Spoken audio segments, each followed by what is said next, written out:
essa gente não veio de Itumbiara, de ônibus, e parou naquele local. Não, eles estavam em frente aos quartéis. Isso. E de lá eles saíram, não é, em marcha. Tem até um código, né, que eles diziam que eles estavam indo para uma festa da Selma, exatamente. que, segundo também se diz, Selma seria a esposa do almirante que deu apoio, o chefe da Marinha de então. E como nós sabemos, a Selma boa é a Selma Rita, que o senhor conhece, minha amiga jornalista, Selma Severo, né, que é pessoa boa, que não dá golpe.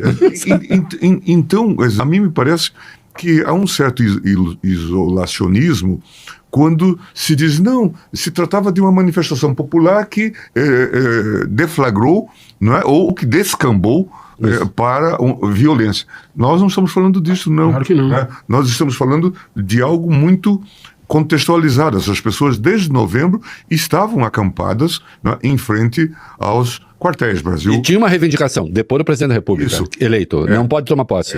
Então veja, a questão tem que ser vista nesse amplo contexto, e por isso que não me parece que a gente deva simplificar, e por isso foi tratado com severidade pelo Supremo Tribunal Federal no julgamento, que agora vai continuar, porque certamente a Procuradoria fará denúncia em relação agora aos responsáveis, aos conceptores por toda essa situação. E, portanto, isso não está descasado. Claro. Né?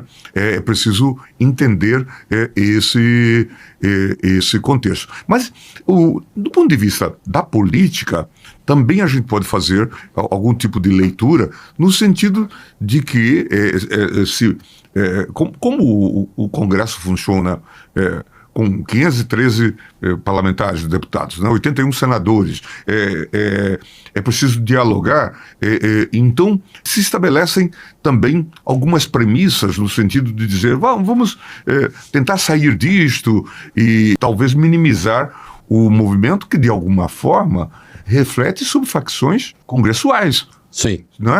Parlamentares que participaram disto, né?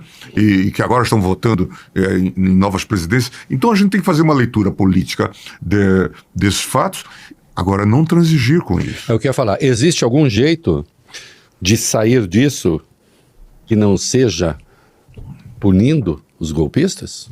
Não vejo. E veja que agora estamos nessa nova fase em que a Polícia Federal fez investigações muito sérias. Esse material está nas mãos do Procurador-Geral e que sugere participação de pessoas, não só para eventualmente dar golpe, mas para matar. Né? Se pensou em matar Alexandre de Moraes, isso. Pensou em matar o presidente Lula. E tem gente tentando banalizar isso. Se tentou matar o vice-presidente Alckmin. Veja, se planejou. Né, e discutiam essas alternativas. Então, veja, nós estamos falando de coisa muito grave, muito grave, muito séria, não é? que repugna a nossa tradição democrática. Né? Então é diante disso que nós estamos agora. Parece que nesse caso, só para a gente ser muito objetivo, né?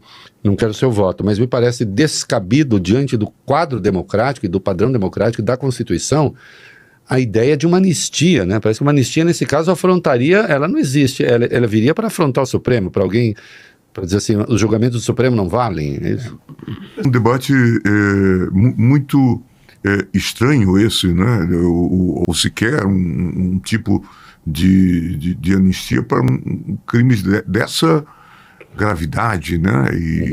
Então, a mim me parece que nós temos que ser muito críticos.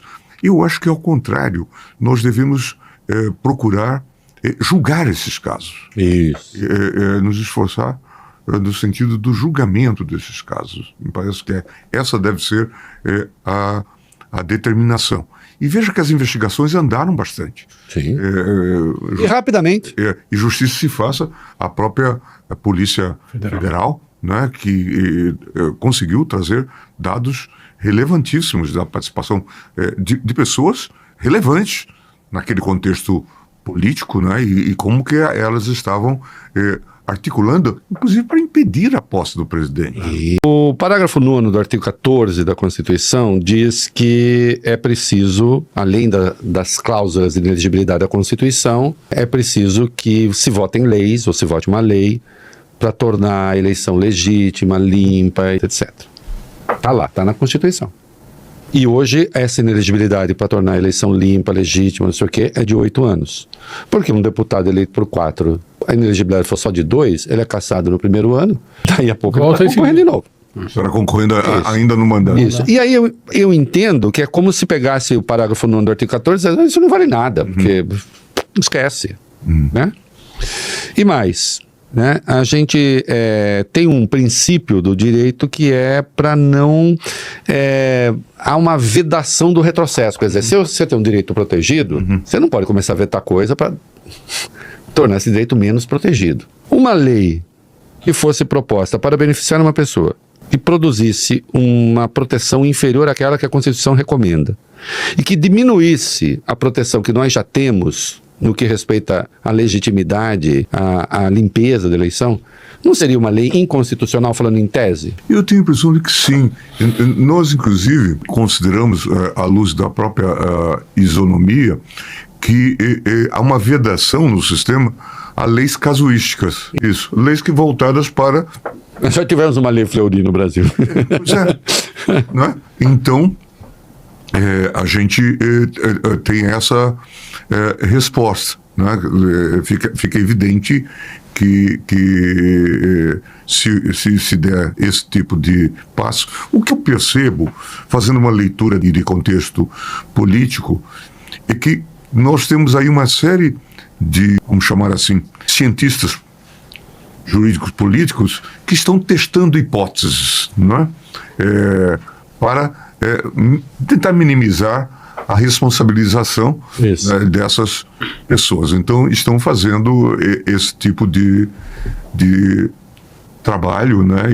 E tentando ver o que é viável, né, em termos de aprovação de lei de anistia e coisas desse jaiz. Mas é preciso lembrar que a própria Constituição repudia a chamada lei casuística. Isso. Não é? Então, me falando que eu falei de redução da inelegibilidade de 8 para 3, não, de 8 para 2 propuseram. De 8 para 2, né, em tese. Agora, ministro, eu acho que é importante, já que nós estamos aqui com o senhor, que o senhor explique para o nosso espectador se essas normas, como por exemplo a lei da ficha limpa, e normas que determinam a inelegibilidade em caso de violação da legislação eleitoral, que elas representam uma afronta à vontade popular. Porque, no fim do dia, é óbvio que os radicalismos eles têm a capacidade de mover as pessoas, né? Nós temos visto, e eu digo que quaisquer radicalismos, não estou me referindo à direita, à esquerda, quaisquer radicalismo. Mas uma grande crítica que se faz a isso tudo que você está dizendo e ao trabalho da Suprema Corte é que as pessoas acabam não sendo capazes de eleger aquelas figuras que elas desejam eleger porque uma sentença judicial as impediu de serem candidatas. Acho que é importante dos nossos espectadores e das dúvidas que surgem, talvez explicar o motivo pelo qual isso não significa uma afronta à liberdade, à autodeterminação dos povos e à liberdade de escolher um candidato. Se a gente olhar, o próprio texto constitucional traz esses paradigmas, não é? Deseja eleições livres, mas eleições limpas. Essa é a abordagem. Por isso que, eventualmente, pessoas que tenham sido condenadas criminalmente durante todo o período do cumprimento da pena, elas ficam também inelegíveis. Pode até haver algo mais. E assim por diante.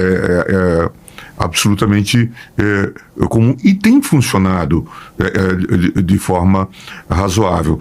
Além das questões de abuso de poder, que a Justiça Eleitoral também constata e coloca aí tem muita discussão se é pena ou não, mas coloca um grau de inelegibilidade, não é? para um período razoável. E isso tem funcionado para impedir que a disputa eleitoral se torne um vale-tudo, né? Em que as pessoas desrespeitam todas as regras, inclusive de civilidade eleitoral. Então, e nós conseguimos no Brasil um bom estágio de desenvolvimento com a justiça eleitoral, não é? Estabelecendo limites, estabelecendo a possibilidade de cassação por abuso de poder, né? Por abuso de poder financeiro, por abuso de... Aliás, que é uma competência específica da justiça eleitoral, que eu acho assim...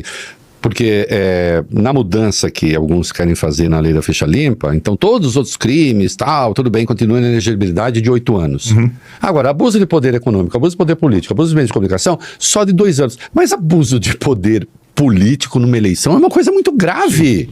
Sim. Porque ela frauda a vontade do cara. Sim. E a mesma coisa abuso de poder econômico, não é uma coisa qualquer. Não, se estivermos falando, por exemplo, de compra de votos... Pois é. Nós estamos falando de coisa gravíssima. Informação falsa. Né? É pouca coisa isso? A fake news, né? Usada de maneira... Os meios de comunicação? Abusiva. Em suma, que são definitivas. E nós temos na própria história do país. Claro. Uso de informações falsas que são definitivas. Sabe, você roubar dinheiro público é tão grave como roubar institucionalidade, ou invertendo, roubar institucionalidade é tão grave como roubar dinheiro público. Se não for mais. Se não for mais. Isso. Porque isso é permanente. Assim, é um crime que tem desdobramento. O que o ministro está dizendo é que tem gente que foi eleita na história da nossa democracia na base de mentira. Mentira contada às vésperas da eleição. Você pretende agora fazer disso que não é tão grave assim? É muito grave. Ou fazer uma dosimetria diferente. E aí não é o ministro falando, mas o presidente da Câmara, Hugo Motta, é muito grave isso. Queremos entrevistá-lo. Muito.